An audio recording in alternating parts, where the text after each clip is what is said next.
ప్రభువైన యేసుక్రీస్తు నామములో కూడి చేరి వచ్చిన మీ అందరికీ కూడా మా ప్రేమ వందనాలు. దేవునికి స్తోత్రం. హల్లెలూయా, హల్లెలూయా. దేవునికి స్తోత్రం. మరి ఈ సమయంలో మనం ఒక క్రమంగా మందిరం యొక్క విషయాన్ని ధ్యానం చేసుకుంటూ వస్తున్నాం, అంతేనండి. ఆ క్రమంలో ఈరోజు మందిరానికి సంబంధించి మరికొన్ని విషయాలు మనం తెలుసుకుందాం. ఈనాటి వాక్య ధ్యానం కొరకై పరిశుద్ధ గ్రంథమైన బైబిల్ నుండి నిర్గమకాండము 25వ అధ్యాయము, నిర్గమకాండము 25వ అధ్యాయము 8వ వాక్యం. 25:8.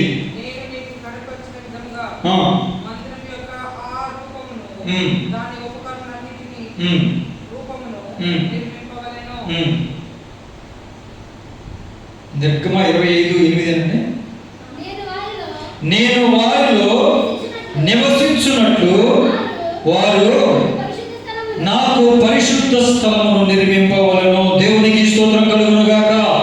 ఇప్పుడు దేవుడు వచ్చి నివసించాలి అంటే ఆ స్థలం ఎలా ఉండాలంట? పరిశుద్ధంగా ఉండాలి. నేను వారిలో నివసించున్నట్లు నాకు పరిశుద్ధ స్థలాన్ని నిర్మించాలి అని చెప్పాడు. దేవుడు మనలో వచ్చి నివసించాలి అంటే ఖచ్చితంగా ఏముండకూడదు? అపవిత్రత ఉండకూడదు, లోక సంబంధమైన విషయాలు ఉండకూడదు, ఐగుప్తు సంబంధమైనటువంటి విషయాలు ఉండకూడదు. మరి ఏముండాలి? పరిశుద్ధత మనలో ఉంటేనే దేవుడు మనలో నివసిస్తాడు. దేవునికి స్తోత్రం. హల్లెలూయా. నేను వారిలో నివసించినట్లు నాకు పరిశుద్ధ స్థలాన్ని నిర్మించాలి. ఇప్పుడు క్రొత్త నిబంధన కాలంలో దేవుడు నివసించే మందిరాలు ఎవరు చెప్పాలి? ఎవరు తెరవడు కదమ్మా? మొహమాటమా, భయమా? మీరు కాదని డౌటా? మరి నోరు చెప్పట్లేదండి. నూతన నిబంధన గ్రంథంలో మందిరాలు ఎవరు? మనమే. ఇప్పుడు మందిరాలు మనం తయారవ్వాలంటే దేనికోసం? దేనికోసం అంటే దేవుని కోసం. దేవుడు నివసించడానికి యోగ్యంగా మనల్ని మనం మందిరాలుగా కట్టుకోవాలి. ఆయన నివసించాలంటే ఎప్పుడు వస్తాడు? పరిశుద్ధంగా ఉంటేనే వస్తాడు. దేవునికి స్తోత్రం. హల్లెలూయా, హల్లెలూయా. ఎలాంటి లౌకిక భౌతిక లోక సంబంధమైన విషయాలు కానీ ఐగుప్తు సంబంధమైన విషయాలు ఏమన్నా కూడా ఖచ్చితంగా ఆయన మనలోనికి వచ్చి నివసించే అవకాశం లేదు. పరిశుద్ధంగా మారాలంటే ఏం చేయాలి?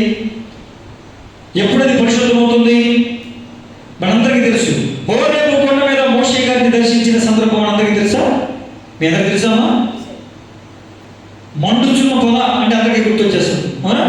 ఇప్పుడు మండుచున్న పొద ఆ రోజున కనిపించింది, కానీ గత 40 సంవత్సరాలుగా మోషే ఆ యొక్క అరణ్య ప్రాంతంలో, కొండ ప్రాంతంలో తిరుగుతూనే ఉన్నాడు.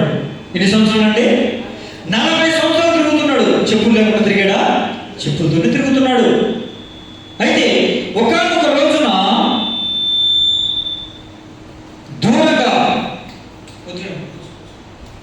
దూరంగా ఏం కనిపించింది?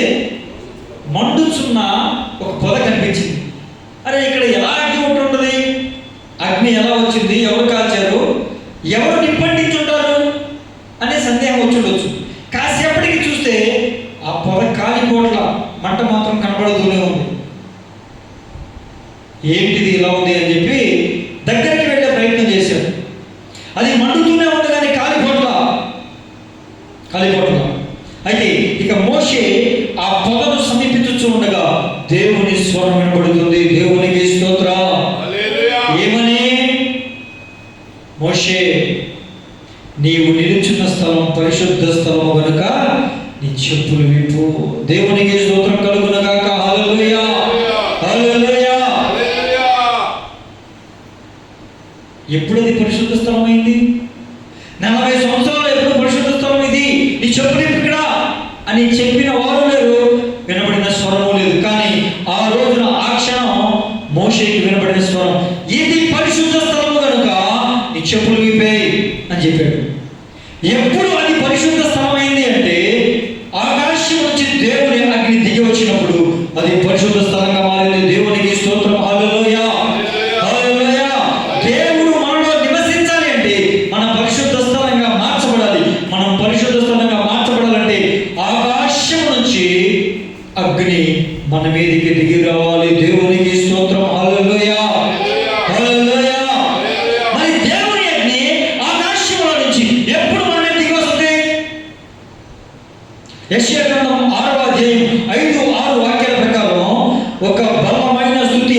జరుగుతూ ఉన్నప్పుడు, ఎప్పుడంటే బలమైన స్తుతి ఆరాధన జరుగుతూ ఉన్నప్పుడు, బలమైన స్తుతి ఆరాధన జరుగుతూ ఉన్నప్పుడు ఏం జరుగుతుందట? ఆకాశం నుంచి, దేవుని స్థలంలో నుంచి అగ్ని మన మీదకి దిగి వస్తుంది. దేవునికి స్తోత్రం. హల్లెలూయా, హల్లెలూయా. ఎప్పుడు మనం పరిశుద్ధ స్థలముగా, దేవునికి నివాస యోగ్యమైనటువంటి పరిశుద్ధ ఇల్లుగా తయారవుతామండి, ఆకాశం నుంచి అగ్ని దిగి రావాలి. అది ఎప్పుడు జరుగుతుందంటే గడప కమ్ముల పునాదులు అదిరిపోయి ఆరాధన జరిగితే పరిశుద్ధ స్థలంలో నుంచి అగ్ని మన మీదకి దిగి వస్తుంది. దేవునికి స్తోత్రం. అప్పుడు మనం పరిశుద్ధ స్థలముగా మార్చబడతాం. దేవునికి స్తోత్రం కలుగును గాక. హల్లెలూయా. మరి దేవుడు ఆ స్థలంలో ఉన్నాడు అనడానికి ఒక సూచన ఉండాలిగా. మండుచున్న అగ్ని. ఓకే, మరొక సూచన ఏంటి అంటే, ఇప్పుడు చదవండి, వాక్యం చదవండి. ఆదికాండము 28వ అధ్యాయం, ఆదికాండం 28వ అధ్యాయం 17వ వాక్యం. ఈ స్థలము ఎంతో భయంకరము, ఇది దేవుని మందిరమే తప్ప వేరొకటి కాదు. దేవునికి స్తోత్రం కలుగును గాక. ఎప్పుడు ఈ మాట మాట్లాడుతున్నాడు? ఎవరు మాట్లాడుతున్నారు? యాకోబు మాట్లాడుతున్నాడు. ఎప్పుడు మాట్లాడుతున్నాడు? ఏశావు ఇంటిలో నుంచి, తన తండ్రి ఇంటిలో నుంచి పారిపోయే క్రమంలో రాత్రి అయిపోయిన తర్వాత ఇక ఎటు ప్రయాణం సాగదని తెలిసి చిన్న ప్రార్థన చేసుకుని రాయిని తలగడగా పెట్టుకుని పడుకున్నప్పుడు దేవుడు ఒక దర్శనం ద్వారా తనతో, దర్శనంలో కనిపించి స్వరం ద్వారా మాట్లాడాడు. తెల్లవారు లేచిన తర్వాత ఏమన్నాడంటే, భయపడిపోయాడు. ఇది దేవుని మందిరమే తప్ప మరొకటి కాదు. మనము దేవుడు నివసించదగిన, దేవుడు దిగి రావడానికి అనుకూలముగా ఉండాలంటే పరిశుద్ధంగా ఉండాలి. పరిశుద్ధంగా ఉండాలంటే దేవుని దిగి రావాలి. దేవుని దిగి రావాలంటే ఒక సరైన ఆరాధన జరగాలని చెప్పుకున్నాం. ఇప్పుడు దిగి వచ్చాడు, ఆయన మనలో ఉంటే, ఆ స్థలంలో ఉంటే ఏముండాలంట? భయం ఉండాలి. ఏముండాలి? చదివారుగా, ఏముండాలి? భయం ఉండాలి. ఎవరి భయం? బల్లుల భయం, నల్లుల భయం, బుద్ధికుల భయం, కుక్కల భయం. మరి ఏ భయం ఉండాలి? దేవుని భయం ఉండాలి.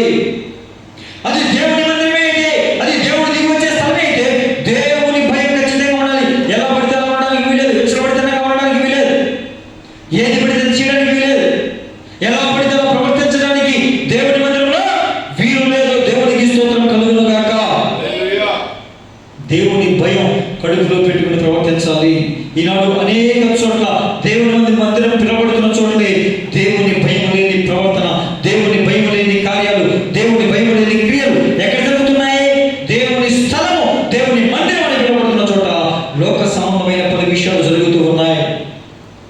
మరి ఈ వాక్య ప్రకారం దేవుడు ఎక్కడికి దిగి వస్తాడా? ఈ వాక్య ప్రకారం దేవుని సన్నిధి ఎక్కడికి దిగి వస్తుందా? ఈ వాక్య ప్రకారం దేవుని అగ్ని ఎక్కడ దిగి వస్తుందా? ఒకవేళ దేవుని అగ్ని దిగి వస్తే, దేవుని సన్నిధి ఎక్కడికి వస్తే, దేవుడే ఎక్కడికి వస్తే అక్కడ ఏముంటుంది? దేవుని భయం ప్రతి ఒక్కరిలో ఉంటుంది. దేవునికి స్తోత్రం కలుగును గాక. వెచ్చనితనం ఉండదు. మందిరం లోపల ఎలా ప్రవర్తిస్తారో తెలియదు, మందిరంలో ఎలా మాట్లాడతారో తెలియదు, మందిరంలో ఏ విధంగా ఉంటారో తెలియదు.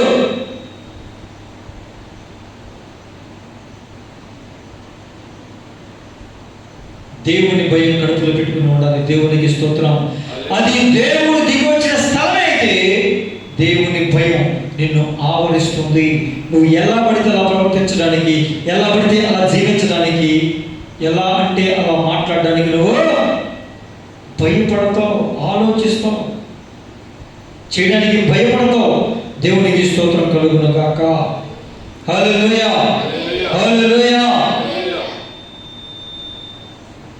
దేవుడు దిగి వస్తే అక్కడే ఉంటుంది. ఒకసారి చూద్దాం.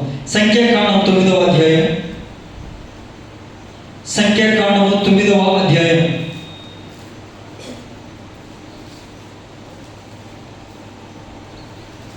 15-16 వచ్చిన.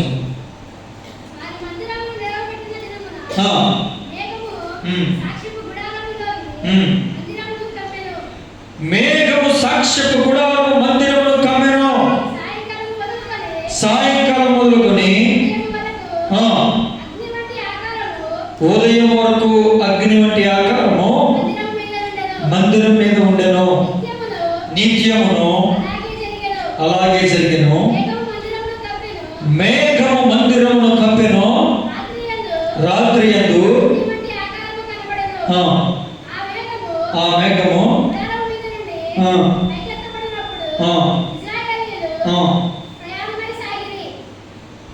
చాలా ప్రత్యక్షపు గుడారంలోనికి దేవుడు దిగి వచ్చినప్పుడు యాజకులు నిలవలేకపోయారు. దేవునికి స్తోత్రం. హల్లెలూయా, హల్లెలూయా. పగలంతా ఏం కమ్ముకుందంట మందిరాన్ని చెప్పాలి. మేఘం కమ్ముకుంది. రాత్రి అంతా ఏం కమ్ముకుంది? అగ్ని కమ్ముకుంది. పగలు మేఘ స్తంభమై రాత్రి అగ్ని. తెలుసుగా, పగలేమో మేఘం, రాత్రేమో అగ్ని. ఆ మహిమ, దేవుడి మహిమ మందిరంలోకి వస్తే యాజకులు నిలవలేకపోయారు. పగలు మేఘాన్ని, రాత్రి అగ్నిని ఎవరు చూస్తున్నారు? మందిరంలో ఉన్న యాజకులు, మందిరం విలుపుట బయట ఉన్నటువంటి ప్రజలు కూడా చూస్తున్నారు. వాళ్ళకి కనబడుతుంది. దేవునికి స్తోత్రం కలుగును గాక. ఏమండి, దేవుడు అక్కడికి దిగి వస్తే, దేవుడు ఆ స్థలంలోకి దిగి వస్తే ఏముంటుంది? దేవుని మహిమ ఉంటుంది. దేవుని అభిషేకం మన మీద కనపడుతుంది.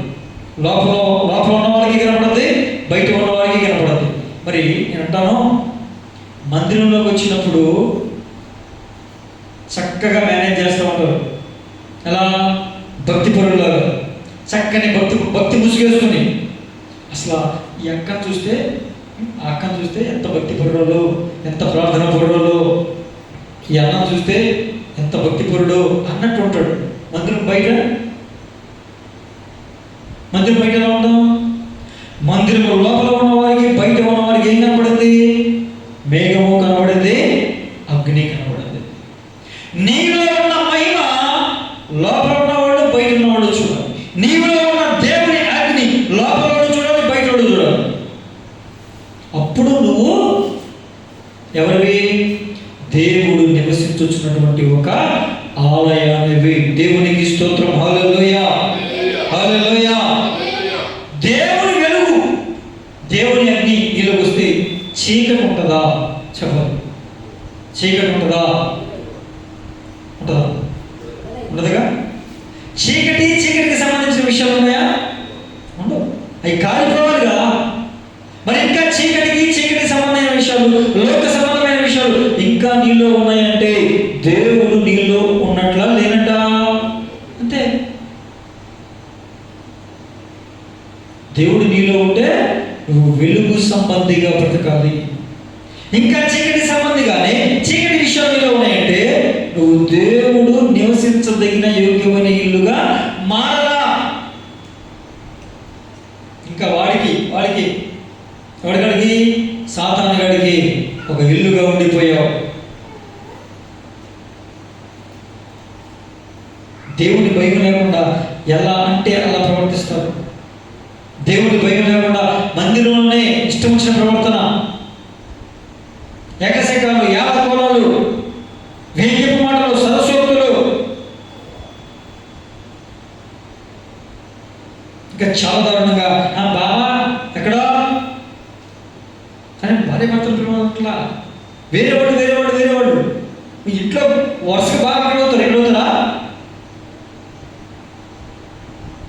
ఇక మందిరంలో ఏదైనా ఒక కార్యక్రమం జరిగితే ఇక అప్పుడు చూడాలి మనం ఉన్నాయి.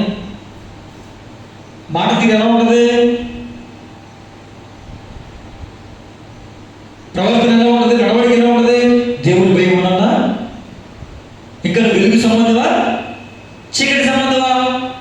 అర్థమైపోవాలి. అక్కడే మాటను బట్టి, ప్రవర్తనను బట్టి నీలో దేవుడు నివసించడానికి యోగ్యమైన ఇల్లుగా తయారయ్యావా లేదా? నీలో వెలుగు ఉందా లేదా? నీలో మహిమ ఉందా లేదా? అర్థమైపోతే ఇక్కడ వాళ్ళకి ఎక్కడలాగా, అక్కడ వాళ్ళకి అక్కడలాగా. ఓసరవెల్లి టైపు. మనం ఏ టైపు? ఓసరవెల్లి ఏం చేస్తండి? ఏ కలర్ అయితే చూస్తుందో ఆ కలర్లోకి అది మారిపోతుంది. ఇక్కడికి వస్తే పెద్ద భక్తుల్లాగా, బయటికి వెళ్తే లోకస్తుల్లాగా.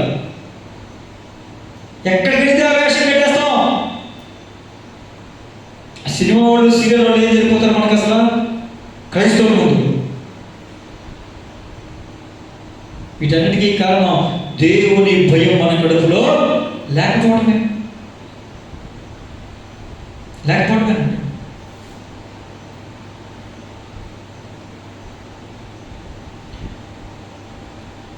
మరొక వచనం చదువుతాం. కీర్తనల గ్రంథం 68:5. 68వ కీర్తన 5వ వాక్యం.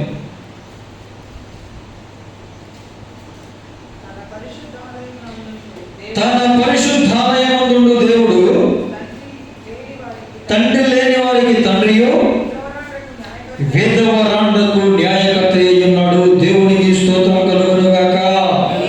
నీలో దేవుడు ఉంటే న్యాయకర్తగా ఉంటాడు. ఎలా ఉంటాడంటే న్యాయకర్తగా ఉంటాడు. ఒకవేళ ఎవరైనా నీకు అన్యాయం చేస్తే నీలో ఉన్న దేవుడు నీకు న్యాయం చేస్తాడు. దేవునికి స్తోత్రం. హల్లెలూయా, హల్లెలూయా. కనుక నువ్వు భయపడాల్సిన అవసరం లేదు, దిగులు పడాల్సిన అవసరం లేదు. వాళ్ళు ఇంత అన్యాయం చేస్తారు, నన్ను ఇంతలాగా బాధ పెడతారు, నన్ను ఇంతలాగా ఏం చేస్తున్నారు, నన్ను ఇంతలాగా మానసికంగా కృంగదీస్తున్నారు, మాటల చేత, ప్రవర్తన చేత, క్రియల చేత అనేక విధాలుగా చాలా బాధ పెడుతున్నారు, బాధకు గురి చేస్తున్నారు. నువ్వేమాత్రం దిగులు పడాల్సిన అవసరం లేదు. ఒకవేళ నిన్ను ఎవరైనా అన్యాయం చేసినా, అందరితో ఒకలాగా ప్రవర్తించి నీలో వేరొకలాగా ప్రవర్తిస్తూ అన్యాయంగా ప్రవర్తిస్తూ ఉంటే నువ్వు దిగులు చెందాల్సిన అవసరం లేదు.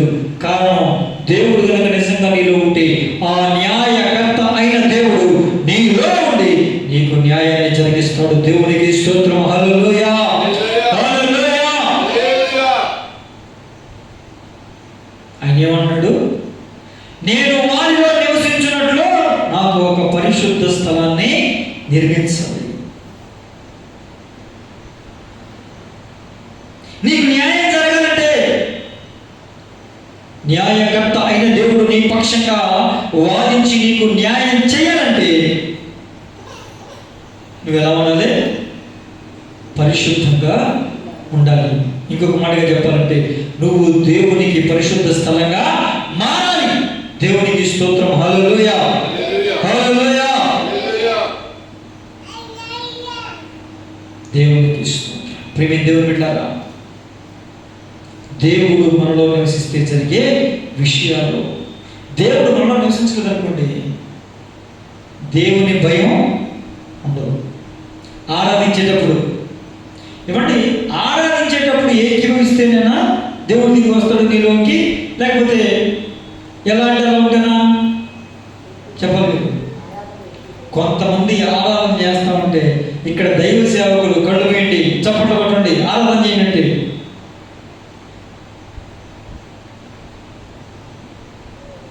ఇక వాచ్మెన్ డ్యూటీ చేసిరండి. ఆరాధనలో వాచ్మెన్ డ్యూటీ చేసింది ఎవరు? నీకు పోస్ట్ గార్డు శత్రుడు అతను సొంతానికి ఎవరేం చేస్తున్నారో చూడమే కొంతమంది పని. ఆరాధనలో ఏం చేయాలండి? ఆరాధన అనగానే ఏం చేయాలి? నిలబడి చేతులు ఆకాశం పెట్టి కళ్ళు మూసుకుని దేవుణ్ణి స్తుతిస్తూ ఉండాలి. ఎప్పుడైతే ఆరాధన చేయడం ప్రారంభిస్తారో, పాట పాడడం ప్రారంభిస్తారో, పాటలో ఏకీభవిస్తూ ఆ దేవుని ఆత్మ నిన్ను తాకాలని ఆశతో ఆరాధన చేయాలి, ఆశతో ఏకీభవించాలి. అలా లేకుండా నువ్వు ఆరాధనలో నీ పాటికి ఆమె వాళ్ళని చేస్తున్నారు, ఏళ్ళని చెప్తున్నారు చూస్తే అనుకోండి, ఇంకేం ఆరాధనలో భాషతో మాట్లాడుతుంది, నాకు ఎప్పుడు భాష ఆడదండి, నీకెందుకు వస్తుంది? నీకేం వస్తుంది?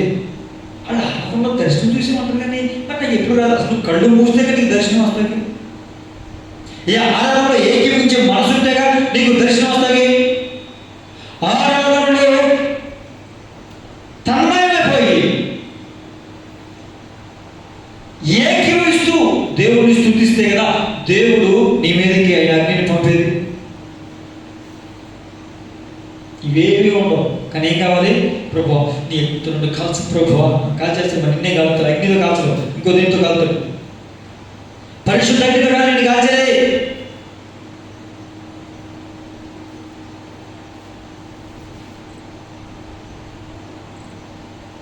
దేవుడు అంటున్న మాట ఒకటే ఈరోజు ఏంటంటే, నేను మీలో నివసించున్నట్లు పరిశుద్ధ స్థలముగా మారాలి. నాతో పాటు ఈ మాట చెప్పండి అందరూ. నాలో దేవుడు నివసించున్నట్లు నేను పరిశుద్ధ స్థలముగా మారాలి. నాలో దేవుడు నివసించున్నట్లు నేను పరిశుద్ధ స్థలముగా మారుదునుగాక. ఆమేన్. ఆశ ఉండాలండి. పరిశుద్ధ స్థలం అయితేనే వస్తాడు. చిన్న మరణం ఉన్నాయని మళ్ళీ బయటికి వెళ్ళిపోతాడు. పరిశుద్ధాత్మ దేవుడు చాలా సున్నితమైన వ్యక్తి. అందుకే దావీదు 51 కీర్తనలో ఏమని ప్రార్థన చేస్తాడు? అయ్యా, ఈ రాజ్యం తీసేయి, అధికారం తీసేయి, పదవులు తీసేయి, పొజిషన్ తీసేయి, ఈ స్థాయి తీసేయి, కానీ నీ ఆత్మను మాత్రం నాలో నుంచి తీసి యుద్ధం అంటాడు. దేవునికి స్తోత్రం. హల్లెలూయా, హల్లెలూయా. సింహాసనం కూడా నాకు వద్దు ప్రభువా, ఈ రాజ్యం అంతఃపురంలో నేను ఉండడం కాదు, కానీ నీ సన్నిధిలో మాత్రం నేను ఉండాలి. నీ సన్నిధిలోంచి త్రోసేయుద్దయ్యా అంటాడు. తప్పు చేస్తే, పాపం చేస్తే, అవిధేయ క్రియ చేస్తే ఆ విధంగా మనం ఏడవాలి. ఏడు చేయమని తెలుసా? ఇదిగో ఈ చంచలమైన అటు ఇటు కదిలిపోయే మనసు వద్దు, ఒక స్థిరమైన మనసు నాకు కావాలి. దేవునికి స్తోత్రం కలుగునుగాక. హల్లెలూయా, హల్లెలూయా. పరిశుద్ధ స్థలంగా మారదామా? దేవుడు నివసించాలి మనలో అని చెప్పి ఆశ ఉందా? నూతన నిబంధన కాలంలో దేవుని మందిరం ఎవరో? నేనా? ఎవరో? నేను. ఎవరికి వాళ్ళమే నేను. మనం అనకూడదు, ఇది గుంపులో కలిసిపోయేది కాదు. నేను. మరి నేను దేవుని మందిరం అయితే నాలో దేవుడు నివసించాలంటే అక్కడి నుంచి అగ్ని రావాలి. అప్పుడే పరిశుద్ధం అవుతాం, అప్పుడే పరిశుద్ధపరచబడతాం. అప్పుడు ఆయన వచ్చి మనలో నివసిస్తాడు. దేవునికి స్తోత్రం కలుగునుగాక. ఆయన మనలో నివసిస్తే ఏం జరుగుతుందట? ఒకవేళ మనల్ని ఎవరైనా అన్యాయం చేస్తే మనలో ఉన్న న్యాయకర్త అయిన దేవుడు మన పక్షంగా న్యాయం జరిగిస్తాడు. దేవునికి స్తోత్రం. హల్లెలూయా, హల్లెలూయా. మరొక విషయం చదువుదాం. యెహెజ్కేలు గ్రంథం 3వ అధ్యాయం 12వ వాక్యం. యెహెజ్కేలు 3:12.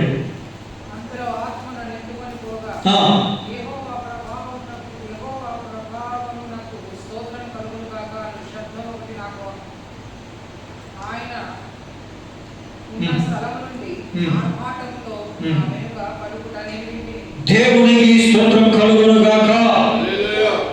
ఏంటంట? ఆత్మ నన్ను ఎత్తుకొని పోగా యెహోవా నామమునకు ప్రభావము కలుగునుగాక అనే శబ్దం ఆయన ఉన్న స్థలములో నుంచి వచ్చింది. ఎక్కడి నుంచి వచ్చిందంటే, ఎక్కడ చెప్పాలి? నోరు చెప్పాలి. ఎక్కడి నుంచి వచ్చింది? ఆయన ఉన్న స్థలంలో నుంచి వచ్చింది. ఏమని వచ్చింది? యెహోవా నామమునకు ప్రభావము కలుగునుగాక. దేవుడు మనలో ఉంటే మనలో ఏ శబ్దం రావాలి? స్తుతి కేకలు రావాలి.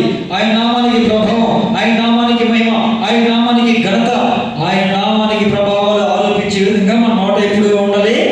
స్తుతి ఉండాలి. అలా కాకుండా మన నోట్లో నుంచి సంస్కృత పదాలు వస్తుంటే, మన నోట్లో నుంచి కాని మాటలు వస్తుంటే, మన నోట్లో నుంచి పలక కూడా ఉచ్చరింప శక్తి కాని మాటలు వస్తుంటే దేవుడు మనలో ఉన్నట్టేనా? ఆయన ఉన్న స్థలమే అయితే ఆయన ఉన్న స్థలంలో నుంచి యెహోవా నామమునకు ప్రభావము కలుగునుగాక అనే శబ్దం రావాలి, వినబడాలి. దేవునికి స్తోత్రం. ఇప్పుడు చెప్పండి, మనలో దేవుడు ఉన్నాడో లేదో మీకు అర్థమైపోయిందిగా? నీలో దేవుడు ఉన్నాడో లేదో అర్థమైపోయిందా? ఇప్పుడు దేవుడు నీలో ఉండాలంటే ఏం చేయాలి? పరిశుద్ధ స్థలంగా మారాలి. దేవుడు నీలో ఉండాలంటే ఏం చేయాలి? దేవుని భయం నీలో ఉండాలి. మాటలు మనం చాలా జాగ్రత్తగా ఉండాలి. జాగ్రత్తగా మనం చూసుకోవాలి. దేవుడు మనలో ఉంటే ఏముంటుంది? దేవుని మహిమ మనలో ఉంటుంది, దేవుని వెలుగు, దేవుని తేజస్సు మనలో ఉంటుంది. దేవుడు మనలో ఉంటే ఇంకా ఏముంటుందండి? ఇంకేముంటుంది? యెహోవా నామమునకు ప్రభావము కలుగును గాక అనే స్తుతి కేకలు మనలో నుంచి వస్తాయి. దేవునికి స్తోత్రం. హల్లెలూయా, హల్లెలూయా. దేవుని మందిరాలుగా మార్చబడదామా? దేవుని మందిరాలుగా తయారవుదామా? పరిశుద్ధ స్థలముగా మనం మార్చుకుందామా? ఆయన నివసించదగిన యోగ్యమైన ఇల్లుగా, ఆయన నివాస స్థలముగా ఉందామా? అట్టి కృప ప్రభు మనందరికీ దయచేయునుగాక. మనమందరం కూడా పరిశుద్ధ స్థలములుగా మార్చబడుదుముగాక. దేవుడు మనలో నివసించి మనకు అన్యాయము చేయుచున్న వారిని మన పక్షముగా వారితో వాద్యమాడి మనకు న్యాయము తీర్చునుగాక. ప్రార్థన చేసుకోండి.